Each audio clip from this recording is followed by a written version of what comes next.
What's wrong with the farmer? He's nuts. What's wrong with the farmer's wife? She's nuts. Would you film an adult movie? Are you nuts? All this and more on Gory Storytime. Warning. Gory Storytime is a horror movie review show by a son and his dad who thought that letting his 5-year-old watch scary movies was acceptable. If you are offended by horror or talk about blood and gore by a child, or if you don't want horror movies from the 60s through today spoiled, then there is a remote stuck in your couch cushion next to potato chip crumbs. Use it. And of course, parental discretion is advised. Why? You didn't use any. Shut up and start the show.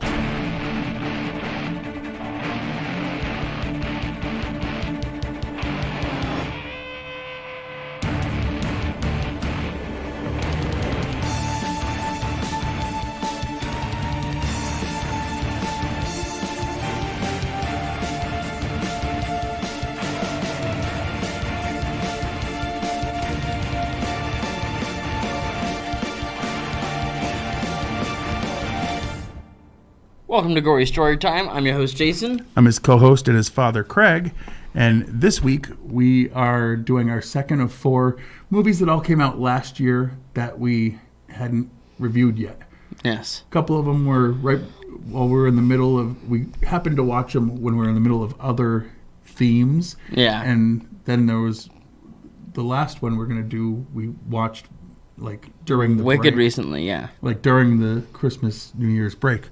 But anyway, this week we're doing X. It's a movie where, well, here's the basic premise. A group of 20-somethings rent a farmhouse, kind of like, what's that thing where you pay to go to people's houses? Airbnb. Only this was in the 70s, so pre-B&B. But they rent this little house so that they could film an adult film on a farm. They do not tell the owners that that's what they're using it for. And then someone decides to start murdering them. That's about all. Without spoiling anything, that's about the premise. Yeah. I will say, hopefully it's not a Red Band trailer, because this movie, has some things that, but to show you exactly what we're talking about, let's show you a trailer. Farmer's daughter, take one. I need to be famous, Wayne. All the best people are. There ain't nobody else out there like you. You know why? Why? 'Cause you got that X Factor.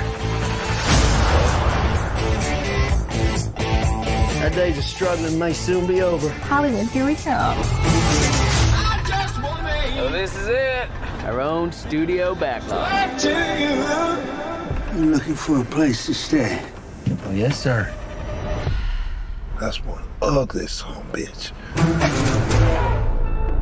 And my wife, Pearl, is next door, so I would appreciate a little discretion. He don't know what we're doing, does he? Well, it's better to beg for forgiveness than ask for permission. Would you like to come inside? Much obliged. I want to be in the movie. Well, you can't. The story can't just change midway through. If Daddy catches us, there's no telling what he might do. My wife is not well. It happens after dark.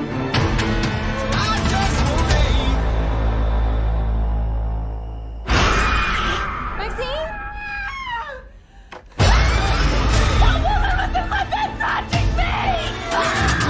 You don't want to leave, do you? People's eyes are gonna pop out of their damn skulls when they see this.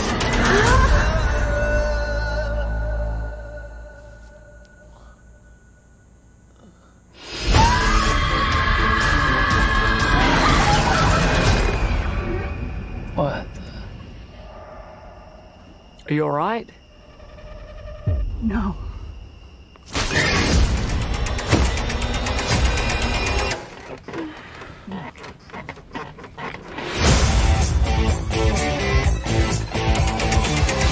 One of the boys found this inside.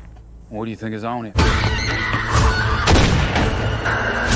I see one goddamn fucked up horror picture. Doesn't count. All right. I mean, that pretty much Sums it up. says what I had already said. And more. A little bit. Because I was trying to give away less. Yeah. Yeah, but it's fine going into it that you know that it's the crazy old people who are the crazy old people in this movie. Sure. Let's see. Before we get into the behind-the-scenes information, Yeah.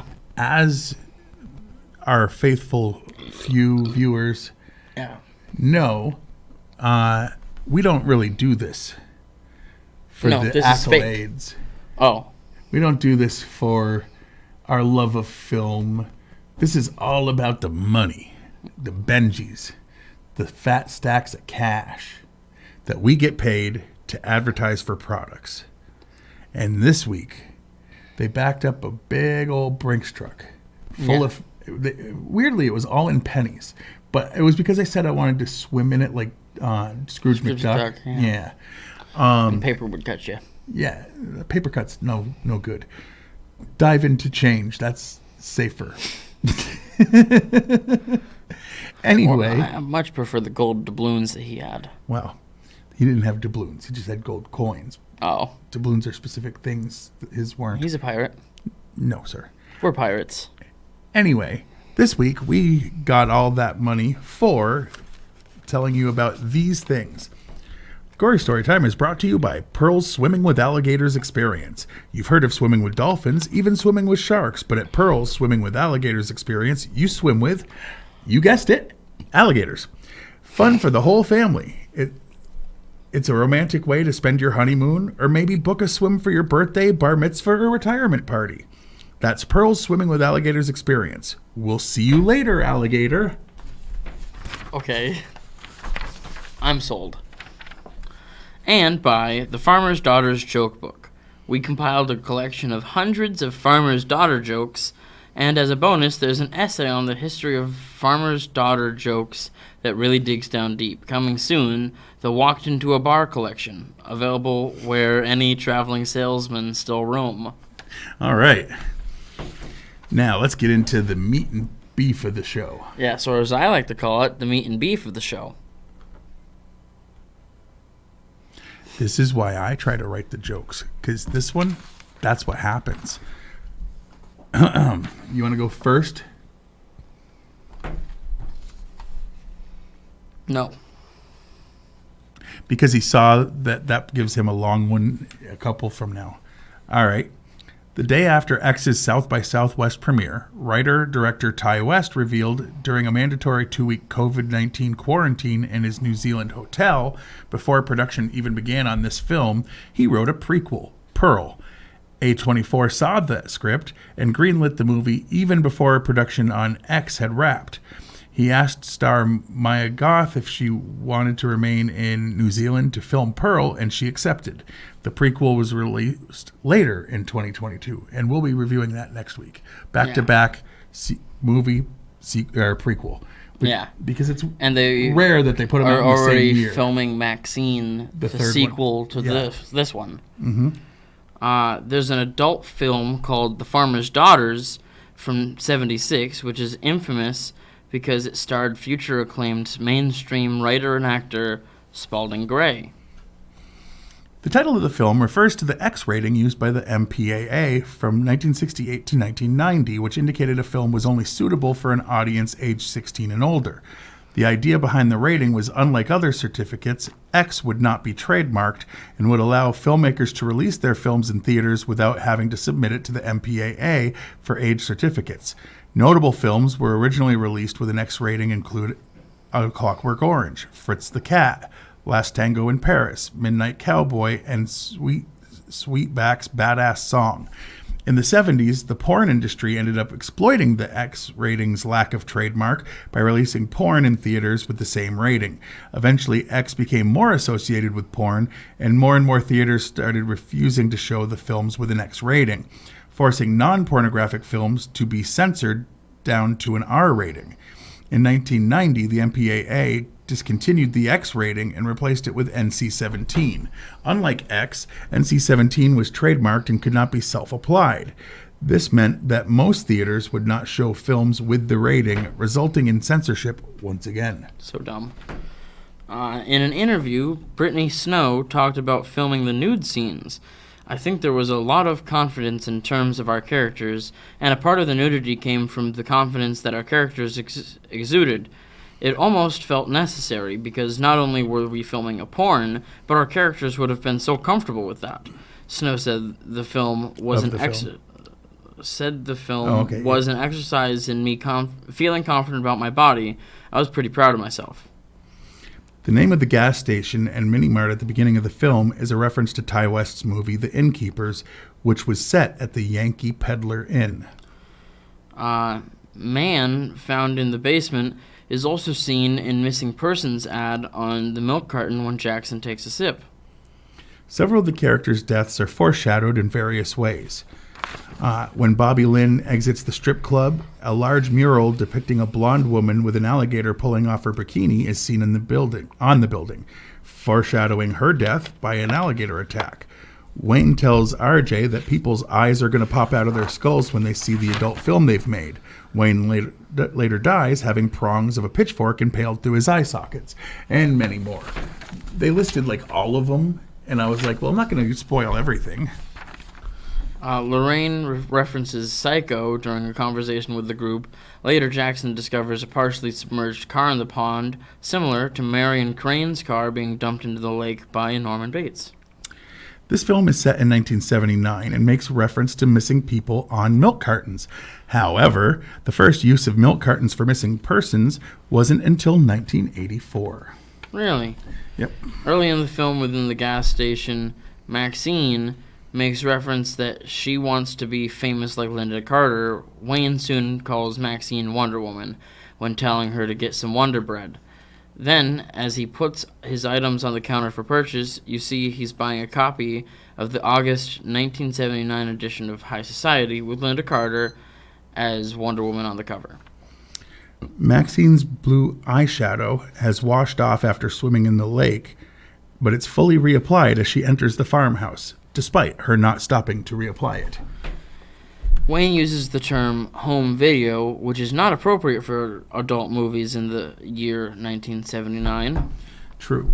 I mean, they did actually have VCRs back then, but they were like super expensive. There wasn't enough for them to think to do that at that time. Let's see. There are no opening credits. The title doesn't even appear on screen until the very end of the movie. When Lorraine enters the basement and turns the light on, there is a modern halogen light bulb, which is not available in 79. I missed something. Early on, while in the gas station, Wayne says several words without his lips moving, if you pay attention. Some bad syncage. Yeah. The film's film's title card mimics the actual X rating card used by the MPAA. For North American releases, a trailer appears at the very end credits of X for the prequel Pearl, starring Mia Goth, with events taking place in 1918. At the beginning of Maxine's farmer's daughter's scene shoot in the cow barn, Bobby Lynn slams the clapperboard so softly that it's basically impossible to sync up the sound in post, rendering that take useless. In other words, mistakes were made, because if she really had done that, it wouldn't work. All right. Not bad considering there was only 10 facts and I found 18 because I dug deeper. You did indeed. I don't just go to IMDb trivia because that usually has a lot of stuff because people love to put the information out there. But when there's only 10 and we try to do 10 each. So we ended up doing 9 each. That's not too bad considering. Yeah. Yeah. And heck, one of them I cut down. Yeah. So, Rotten Tomatoes exists. Yes. Why don't you explain it this time? I explain it usually. Rotten Tomatoes is a website that collects the data of reviewers, of critic reviewers, of movies and they take however many people say it's positive, and they give you the percent that is positive out of all of the reviews. Yep. And that's where people get tripped up. They're like, Rotten Tomatoes said this movie's only this. No, they didn't. They told you. The critics said that. Right. They told you what everybody else was saying. Basically. And then, of course, they also have a section for the people to vote positive or negatively, and they give that percentage too. Yes. So the critics have X at a 94%. Which is huge for a horror movie, let's be honest. It's very huge. The people only have it at 75. Yeah. Which is weird. It is weird. Because most of the time, the critics, for horror and for comedy specifically, the critics go lower. And the people go higher. Unless there's some, super, political thing that they agree with. If there's some sort of statement in the movie, which I don't remember there being much of one in this. They were open and free about their bodies and stuff because of what they were doing at a time when it was illegal, I guess. But, I don't know. I don't know that making porn is there's a lot of sex work statement. is real work stuff. Is it? That's I don't know. a big thing, but still. Maybe. But it's weird that, it's that much higher. It's almost 20 points more than the people. And that's rare. I will say I don't necessarily agree with either number. I'm closer to one than the other, but I'll get to that when we get to that. Now, because I know we both liked this movie, what was your least favorite part? Because I always like to try to have you think of the one you hate, hardest to do. I think my least favorite part is just what exactly was it's going to get into spoilers here, but what exactly was their connection? What do you mean? Pearl and Maxine were connected somehow. They very much alluded to the fact that at the end of the movie you find out Pearl was watching this thing all about Maxine. Sure. But why? What was that? It wasn't a connection. Basically, she was watching the news, and that was the daughter of a preacher who was on TV. That's all. I don't know. The confusing part to him was the fact that Pearl, the old lady, and Maxine were played by the same woman. And then there wasn't really a connection. No. Which is dumb. She was like, oh, you young people with your sexuality, one day you're going to be old and nasty like me. I'll kill you. That's basically... One day you're going to be old. I'll stop that. Yeah, so I'm not going to let that happen. Anyway, that's basically true. Yeah. My least favorite part, let me think. The thing is, I think it's just, I know that the topic lends itself to it, but some of the sexual stuff seemed overdone. It wasn't as necessary. Because you don't have, they didn't have to show as many shots being filmed for the porn part. You know what I mean? They did, because then you wouldn't be able to have the special feature of just the porn. That's not real porn. Right. Well, no. My point is, it felt weird watching this with my son because it was almost like watching porn for a little bit. And, so while we'll end up recommending this movie, you're going to want to be careful who you watch it with, only because you're going to feel awkward at times. And I was hoping up and down that your fiance wouldn't walk in the room because it would make me feel even more awkward. Her too, by the way. She doesn't like when we watch things that have anything to do with sex. If somebody says the word sex, she's like, well, this is porn. Why are you watching it? She watches a lot of horror with us, and there's always boobies. But let's be honest. Those are good. Boobies? Yeah. Yeah. I enjoy them. Anyway, that's not really the 10 point. 10 out of 10. Would recommend. Yeah. It's what's your favorite part? Boobies. No.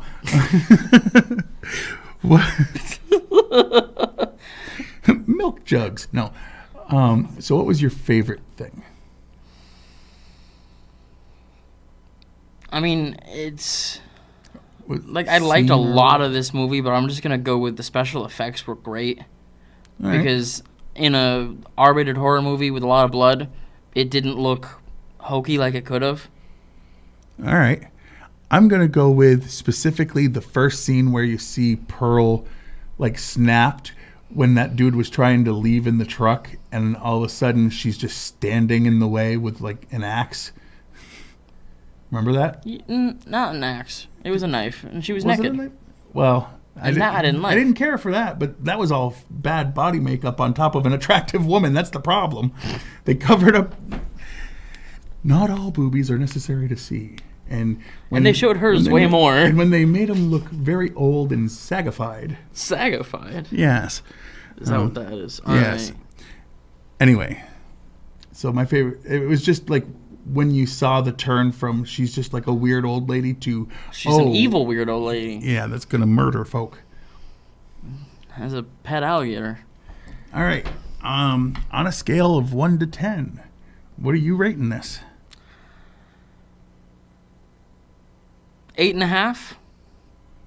So you're like halfway between those two scores. Yeah. I'm going to give it an 8.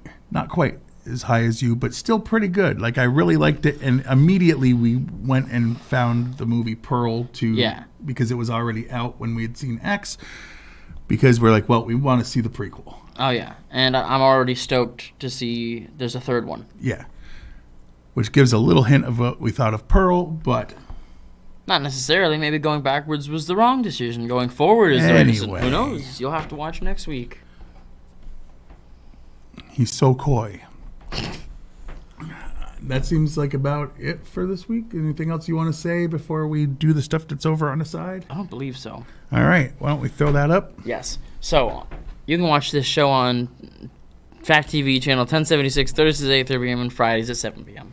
You can like us on Facebook, and like I always say every week, like us, Gory Storytime, and like Fact TV. You know, they live stream a lot of stuff, including this. So if you're watching live, hey, and if you're not, hey anyway, because you're still. If you heard me say it, you were watching. So unless you weren't. You could go to fact8.com and watch a bunch of the back episodes of this, as well as many other pieces of entertainment. You can check me out on Twitter. I'm at Craig Jakes, all one word, all lowercase. And you could also check him out on Twitter. I'm at Jiggly Firmbrain. And he only tweets weird things out of context or in context, depending on what's funnier that I say. Yes. And why don't you just type in Gory Storytime on YouTube? And the two things that should come up is Fact TV's page and my page. And like, subscribe, smash the notification, all those good things. And, comment, whatever. And, spread the show. If you actually watch the show and you like it and you know people that like horror movies. Share. Yeah. Would love to give our opinion to more people. Yeah, heck. To get a hold of a director of a great movie. Instead of... another turd movie? Well, literally. All right. Yeah, Ty West. Tag Ty West in the comments. That's not going to... I doubt that's going to work. Anyway, so... until next time, I've been your host, Jason. I'm his co-host and father, Craig. And Sweet dreams.